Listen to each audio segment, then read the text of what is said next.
काम बहुत जल्दी निपटाना चाहते हैं, फिर चाहे वो ऑफिस का काम हो या घर का काम, रसोई का काम हो। इसीलिए आजकल प्रेशर कुकर काफी ज्यादा ट्रेंड में है। सभी लोग प्रेशर कुकर में कुकिंग करना बहुत ज्यादा पसंद करते हैं क्योंकि ये कम टाइम लेता है खाना बनाने में। पहले तो प्रेशर कुकर का यूज सिर्फ दाल चावल बनाने में होता था। आजकल सभी लोग प्रेशर कुकर का यूज सब्जियां बनाने में भी करते हैं, चिकन मटन बनाने में भी करते हैं। तो आपको कहाँ तक लगता है कि सारी ही चीजें, चाहे सब्जियां हो, चाहे चिकन मटन हो या दाल चावल हो, प्रेशर कुकर में बनाना हेल्दी होता है या अनहेल्दी होता है? कीमती कमेंट्स मेरे कमेंट सेक्शन में करना बिल्कुल मत भूलिएगा। तो आज मैं इस वीडियो में आप लोग को बताऊंगी कि आखिरकार प्रेशर कुकर में कुकिंग करना कितना हेल्दी और कितना अनहेल्दी। तो चलिए स्टार्ट करते हैं हमारा video. Hello friends, this is dietitian Sudha Maurya from Sudha diet clinic. तो आज मैं आप लोगों को प्रेशर कुकर आपकी हेल्थ के लिए कितना हेल्दी कितना अनहेल्दी है आप लोग को इस बारे में बताने वाली हूँ। तो सबसे पहले ये जानना जरूरी है कि आखिरकार प्रेशर कुकर काम कैसे करता है। तो जैसा कि हम सभी लोग जानते हैं कि जब भी हम लोग प्रेशर कुकर में कुछ भी पकाते हैं तो उसमें पानी डालते हैं। जब वो पानी बहुत तेज गर्म होकर खौल कर भाप निकलती है तब उस भाप से वो खाना पकता है, जिससे कि बहुत कम टाइम लगता है और बार बार हमें उसे देखना नहीं पड़ता क्योंकि उसकी एक विसल या दो विसल से हम लोग का खाना पक जाता है और उसे हम बंद कर देते हैं, ना कि कढ़ाई की तरह उसे बार बार हमें चेक करना होता है। तो ये जो भाप से खाना पकता है आखिरकार कितना हेल्दी है वो मैं आपको अपनी इस वीडियो में बताऊंगी। पॉइंट, प्रेशर कुकर में बना खाना हेल्दी है या अनहेल्दी? तो कुछ एक्सपर्ट्स की माने तो उनका कहना यह है कि प्रेशर कुकर में बना खाना बहुत ही हेल्दी होता है क्योंकि इसमें जो फूड होता है वो बहुत जल्दी पक जाता है, जिससे कि उसके जो न्यूट्रिएंट्स होते हैं वो लॉस नहीं होते हैं। बट कुछ एक्सपर्ट्स का मानना ये है कि जब पानी में कोई चीज जल्दी से पक जाती है तो उसके जो न्यूट्रिएंट्स होते हैं वो लॉस हो जाते हैं।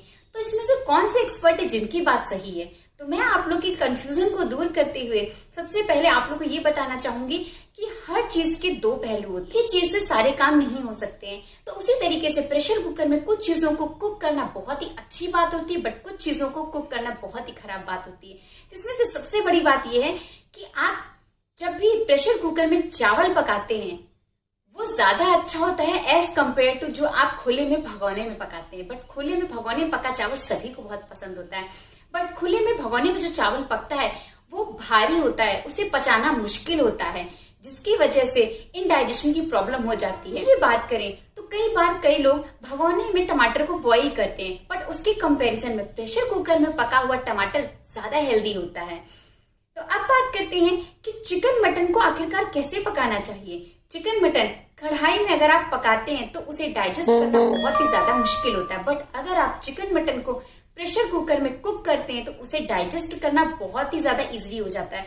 अगर आप नेक्स्ट टाइम अपने घर में चिकन मटन कुक कीजिएगा तो मेरी इस टिप को जरूर ध्यान रखिएगा, कढ़ाई की जगह पे उसे प्रेशर कुकर में बनाइएगा और तब देखिएगा कि आपको कितनी जल्दी वो चिकन डाइजेस्ट हो जाता है। काफी बार लोगों को चिकन खाने के बाद में इंडाइजेशन की प्रॉब्लम होती है, तो उसका जो बेसिक रीजन होता है वो यही होता है कि आप लोग कढ़ाई में उसको कुक करते हैं। तो नेक्स्ट टाइम उसको प्रेशर कुकर में कुक कीजिएगा और अपनी रिजल्ट्स मेरे साथ जरूर शेयर कीजिएगा।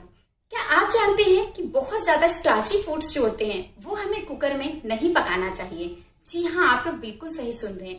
जैसा कि हम लोग चावल डेली अपने प्रेशर कुकर में कुक करते हैं और हम लोग पास्ता बॉईल करते हैं, साथ ही में हम लोग बार्ली को भी उसी में कुक करते हैं। जब हम लोग चावल, आलू, पास्ता, बार्ली इन सब चीजों को प्रेशर कुकर में कुक करते हैं तो उसमें बहुत ज्यादा स्टार्च होता है, जिसकी वजह से जो प्रेशर कुकर होता है उससे एक केमिकल एक्रिलामाइड रिलीज होता है। जब हम डेली बेसिस पे इन सब चीजों को कुक करते हैं तो उससे कैंसर होने के चांसेस, इनफर्टिलिटी के चांसेस और न्यूरल डिसऑर्डर होने के चांसेस काफी ज्यादा बढ़ जाते हैं। इसलिए जब भी आप लोग अपने प्रेशर कुकर को यूज कीजिए तो उसमें आलू कुक करना, आप आलू बॉईल कर सकते हैं क्योंकि उसके ऊपर उस टाइम पील होता है, बट आलू को अगर आप लोग सब्जी बना रहे हैं तो उसे हमेशा कढ़ाई में बनाइए।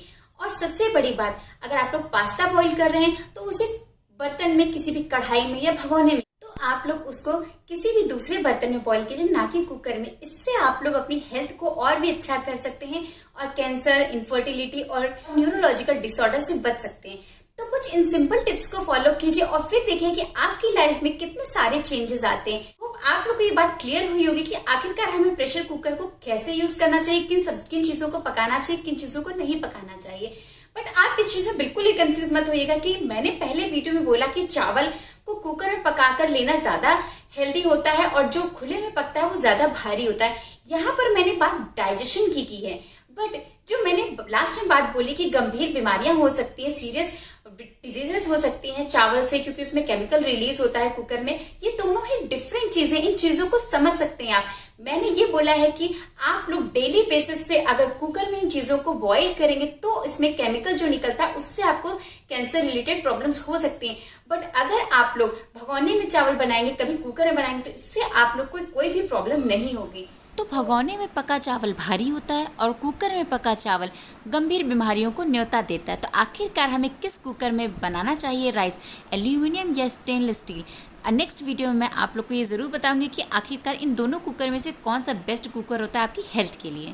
प्रेशर कुकर से रिलेटेड जितने भी डाउट्स होंगे आपके मेरी इस वीडियो से क्लियर हुए होंगे। अगर आप लोगों को मेरी वीडियो पसंद आई है तो मेरी इस वीडियो को लाइक करना, शेयर करना और मेरे इस चैनल को सब्सक्राइब करना बिल्कुल मत भूलिएगा। सो हेल्दी रहिए, फिट रहिए। Thank you, bye bye.